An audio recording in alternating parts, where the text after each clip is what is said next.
Assalamualaikum warahmatullahi wabarakatuh.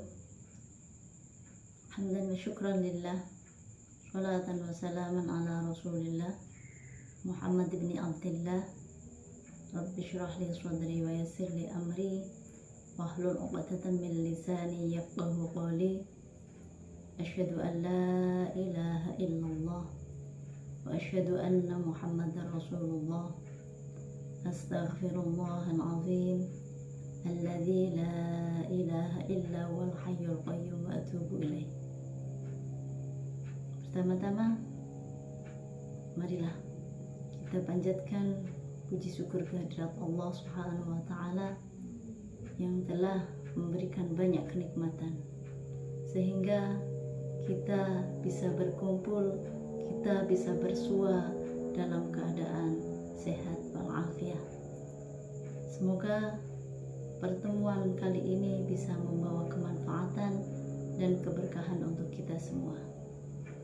Kedua kalinya, sholawat serta salam kami haturkan kepada junjungan baginda Nabi Agung Muhammad Sallallahu Alaihi Wasallam yang telah menyelamatkan kaum wanita khususnya dari zaman jahiliyah ke zaman yang terang benderang ini, yakni adanya agama Islam. Semoga dengan sholawat tersebut kita bisa mendapatkan syafaat baik di dunia maupun akhirat.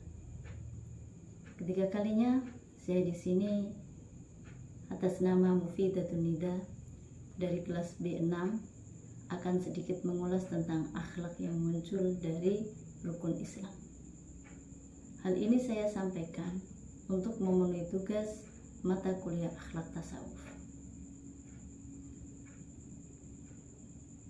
Islam itu dibangun atas 5 pilar, sebagaimana yang disabdakan Nabi Muhammad SAW, Buniyal Islam ala khamsin, syahadati an la ilaha illallah wa anna Muhammadar Rasulullah, wa iqamis salati wa ita'iz zakati wa hijjul baiti wa shaumi ramadhana.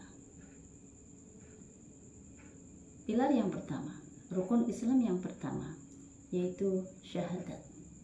Syahadat di sini yaitu mengikrarkan 2 syahadat. Asyhadu an la ilaha illallah wa asyhadu anna Muhammadar Rasulullah.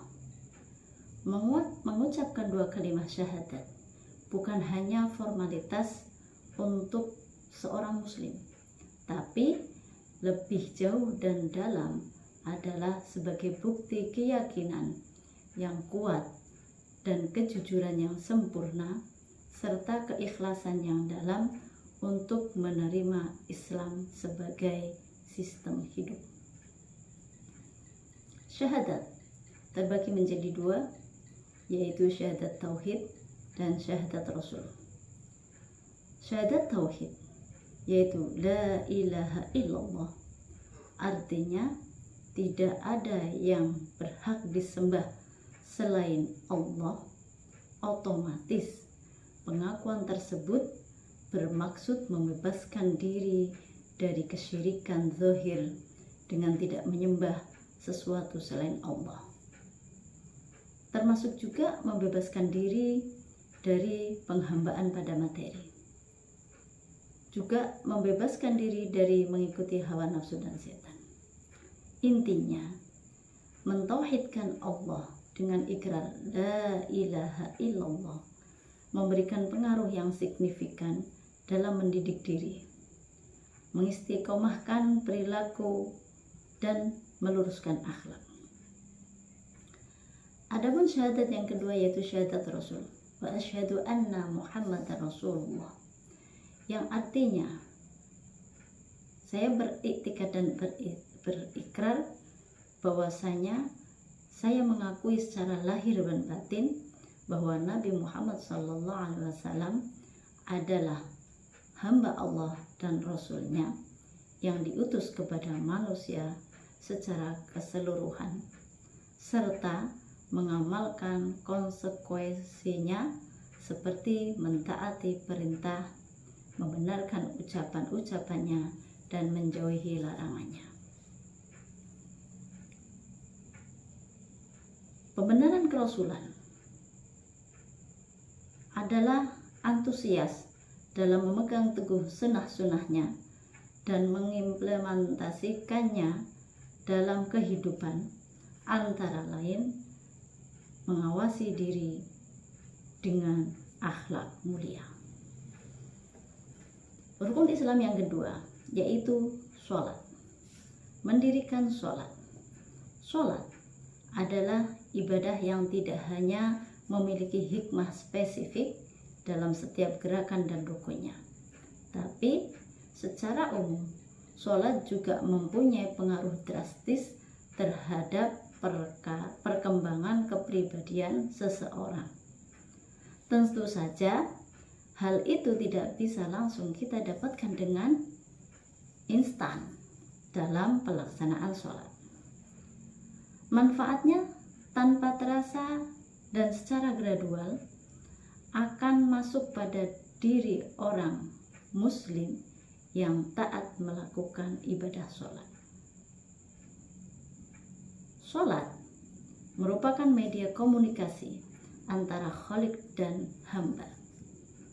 Ibadah sholat yang diawali dengan takbir dan diawali dengan salam adalah bangunan megah indah yang memiliki sejuta ruang yang menampung semua inspirasi dan aspirasi serta ekspresi positif seseorang untuk berperilaku baik.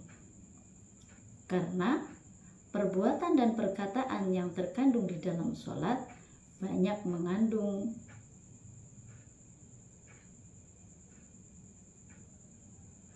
kebaikan.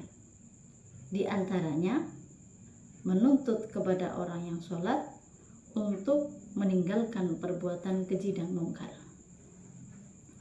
Sholat itu membersihkan jiwa, menyucikannya, mengondisikan seorang hamba untuk munajat kepada Allah di dunia dan taqarrub dengan Allah di akhirat nanti.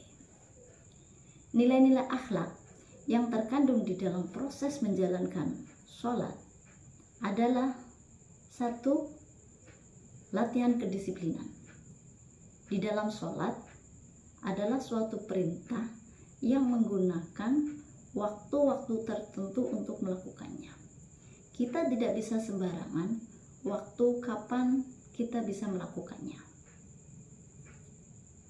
Dan kita harus disiplin dalam aturan-aturan atau tata cara sholat yang telah diajarkan oleh Nabi Muhammad SAW. Dengan kita menjalankan sholat secara benar, maka bisa kita ambil kesimpulan bahwa sholat itu bisa melatih diri kita untuk disiplin terhadap waktu dan disiplin taat pada peraturan-peraturan sholat. Nilai akhlak yang kedua yaitu latihan kebersihan, yakni sebelum kita sholat diperintahkan untuk bersuci.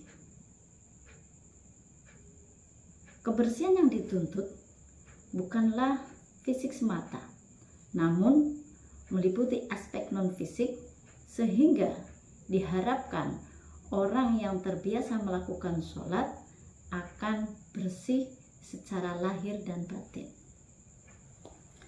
Nilai akhlak yang ketiga yaitu latihan konsentrasi, di mana sholat itu melibatkan aktivitas lisan, badan, dan pikiran secara bersamaan dalam rangka menghadap Ilahi.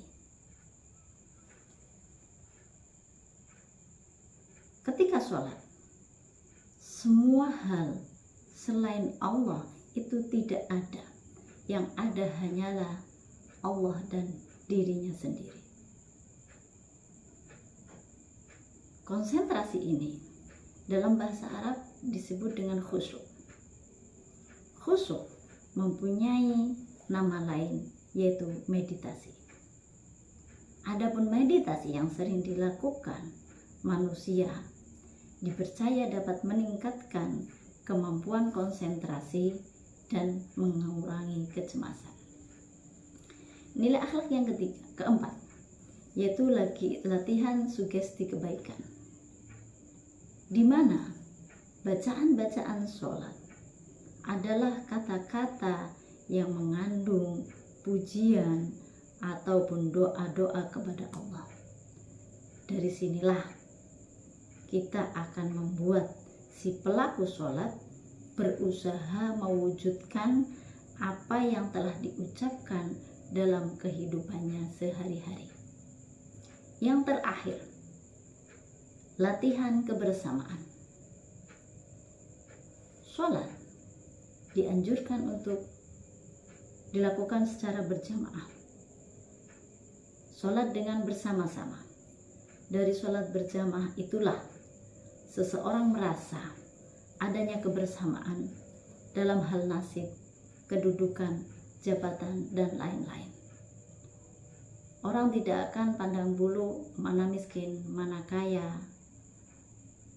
mana presiden, mana menteri, mana warga masyarakat. Semuanya sama, adanya hanya imam dan makmum.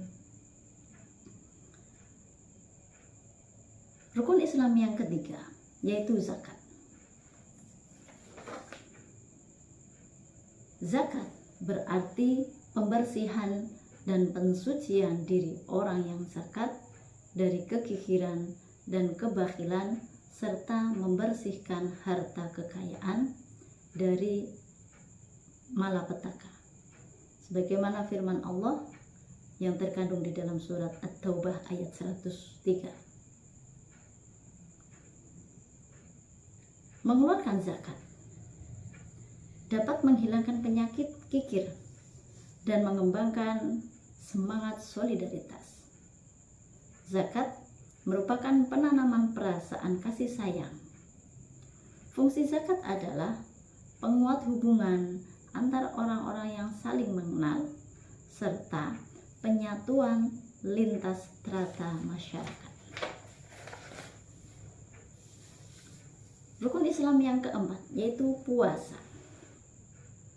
Dengan berpuasa yang sesuai dengan ketentuan yang dikehendaki Allah, bisa menghasilkan perilaku mulia, antara lain kekuatan tekad yang merupakan landasan penting dalam ilmu, etika,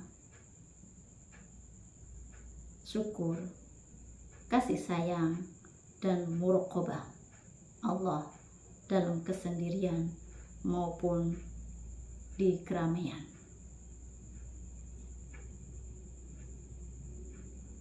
Rukun Islam yang terakhir, yaitu haji. Haji inilah klimaks dari pelaksanaan rukun-rukun Islam yang lainnya.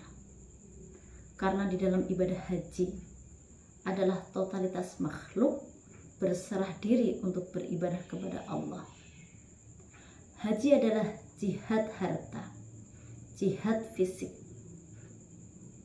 Allah Subhanahu wa ta'ala sengaja mewajibkannya untuk mendidik diri dan meluruskan akhlak bagi setiap muslim yang menjalankannya.